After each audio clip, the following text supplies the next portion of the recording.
I am currently working as a junior fellow at the Law Library of Congress, where my project is to gather metadata on a collection of 18th century printed French pamphlets containing the text of enactments, edicts, and declarations of the King of France.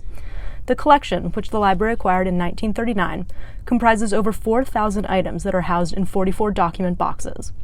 Before this project, this collection had never been described at the item level. In this post, I would like to relate one of the most interesting stories that I have come across in the documents I have been examining.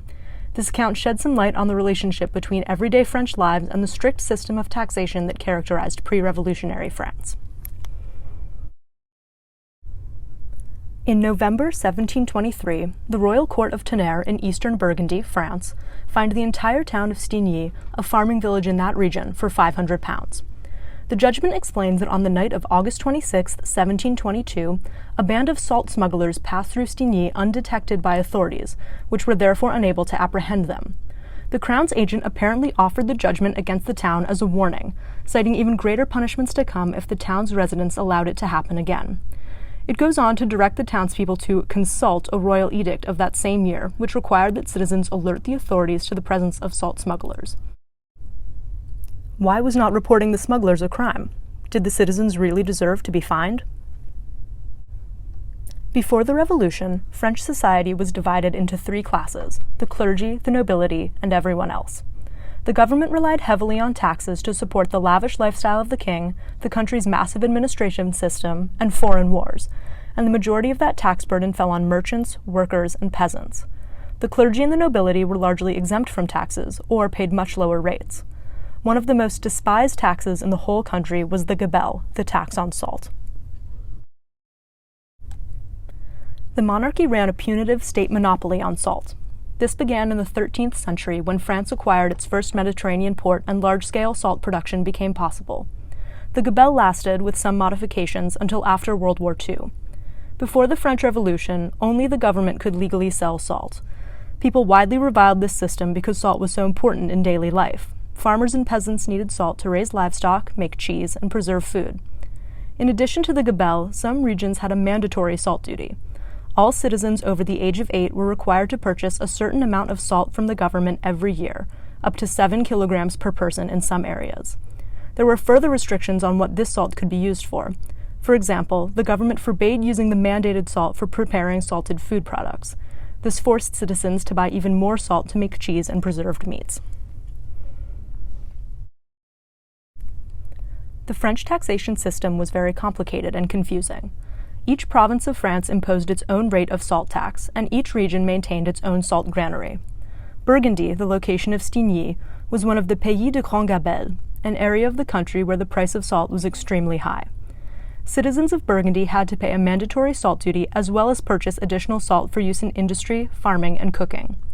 Because of the extremely high price of salt, Burgundy was also an attractive region for salt smugglers, called in French the faux sauniers. The authorities believed that forcing people to buy salt from the state would prevent them from buying from salt smugglers, but the system actually encouraged a thriving black market. Because of the extreme disparities in salt prices across France, smugglers could make a fortune by buying salt in regions with low salt taxes and then selling that salt illegally in regions with high salt taxes, such as Burgundy. The government established brigades to combat the smugglers and imposed extreme punishments on those caught smuggling. Sentences for salt smuggling ranged from public whippings to crushing fines to years rowing in prison galleys for repeat offenders. Citizens caught housing smugglers could also be punished by imprisonment and fines, and nobles caught buying smuggled salt would lose their titles of nobility, which apparently happened despite the fact that the nobility enjoyed lower tax rates on salt. In 1674, the government took even greater steps against the smugglers, decreeing that armed smugglers in groups of 5 or more would be put to death. It is estimated that by the end of the 18th century, 3,000 people a year, men, women, and children, were being imprisoned, sent to the galleys, or executed for crimes against the gabelle.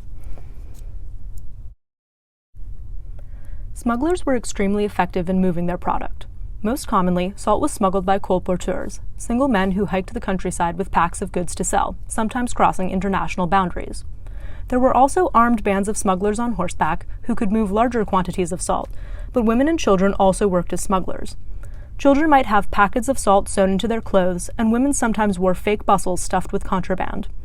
Women and children were favored because women could claim to be pregnant to avoid imprisonment, a valid exemption and frequently exploited legal loophole. Likewise, authorities sometimes released children whom they caught smuggling without punishment out of regard for their age. Even more creative tactics appear in the record, including loaves of bread baked with salt centers, training smuggling dogs, and fake funerals with coffins full of salt. Moreover, the smugglers were extremely popular. They enjoyed a kind of Robin Hood status among the people, who believed that smuggling was not a real crime because the salt tax was so punitive. The people had a phrase, "Vive le roi sans gabelle," long live the king without the salt tax, to simultaneously express their loyalty to the monarch and their dissatisfaction with his unfair tax structure. The 500-pound fine against the people of Stinney would have been a great burden in addition to the price they already had to pay in salt taxes, but it reveals the importance of the salt tax to the state. This case is a window into the tensions between everyday people and their government, and while it is only one case from a very small town, it hints at the economic disparities that will continue to grow throughout the 18th century and that led in part to the French Revolution.